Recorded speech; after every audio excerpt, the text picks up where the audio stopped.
இன்று நாம் பார்க்கப் போவது சிவபெருமானின் அடியார்களில் மிகவும் வீரமான பக்தர். அடியார்களை காப்பதற்காக உயிரையே பணயம் வைத்தவர். அவர்தான் எரிபத்தர் நாயனார்.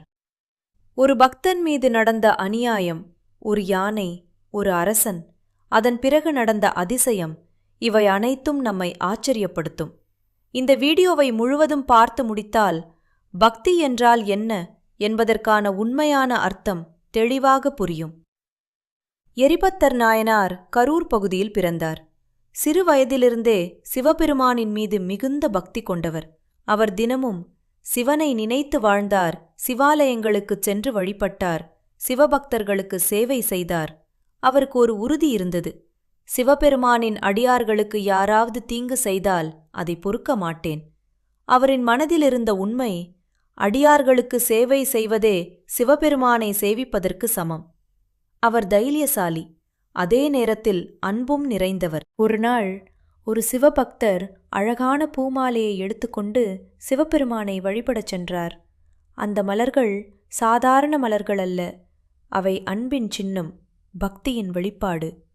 அந்த நேரத்தில் அரசனின் யானை அங்கே வந்தது.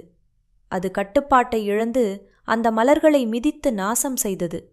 அந்த பக்தர் மிகவும் துயரத்தில் மூழ்கினார். இது சிவபெருமானுக்கு செய்ய வேண்டிய பூஜை, அது இப்படி ஆகிவிட்டதே என்று வருந்தினார். இந்த சம்பவத்தை பார்த்த எரிபத்தர் நாயனார், அவரின் கண்களில் கோபம், இதயம் முழுவதும் பக்தி. அவர் நினைத்தார், இது சிவபெருமானுக்கு அவமதிப்பு. எரிபத்தர் நாயனார் உடனே ஆயுதத்தை எடுத்தார். அந்த யானையை நோக்கி ஓடினார். அவரின் மனதில் இருந்தது ஒரே ஒன்று, அடியாருக்கு தீங்கு செய்தால் அது சிவபெருமானுக்கு எதிரானது. அவர் யானையையும் அதனை ஓட்டியவரையும் கொன்றார்.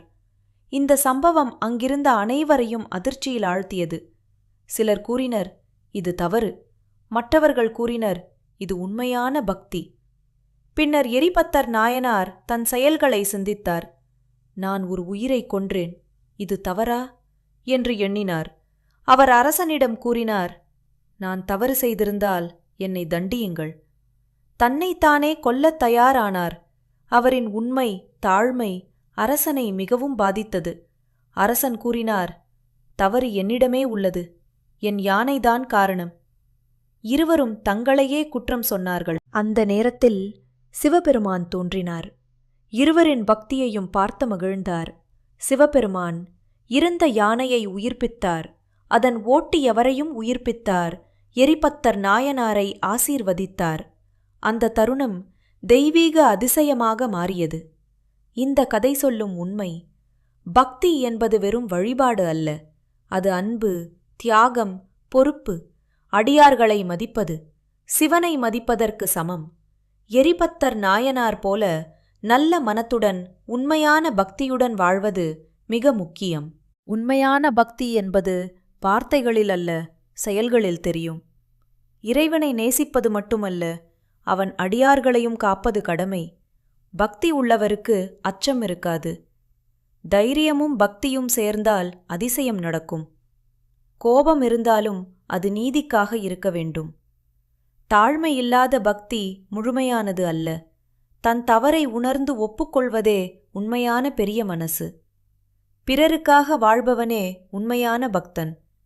இறைவனன் எப்போதும் உண்மையான மனதைத்தான் பார்த்து அருள் செய்வான். சோதனைகள் வந்தாலும் பக்தியை விடக்கூடாது. அடியார்களை மதிப்பது இறைவனை மதிப்பதற்கு சமம். பக்தி என்பது தியாகத்திலும் தெரியும். உண்மை மற்றும் பக்தி சேர்ந்தால் இறைவன் நிச்சயம் காப்பான். நல்ல மனசு இருந்தால் இறைவன் எப்போதும் நம்முடன் இருப்பான். இந்த வீடியோ பிடித்திருந்தால் லைக் செய்யுங்கள், கமெண்ட் செய்யுங்கள், சப்ஸ்கிரைப் செய்ய மறக்காதீர்கள்.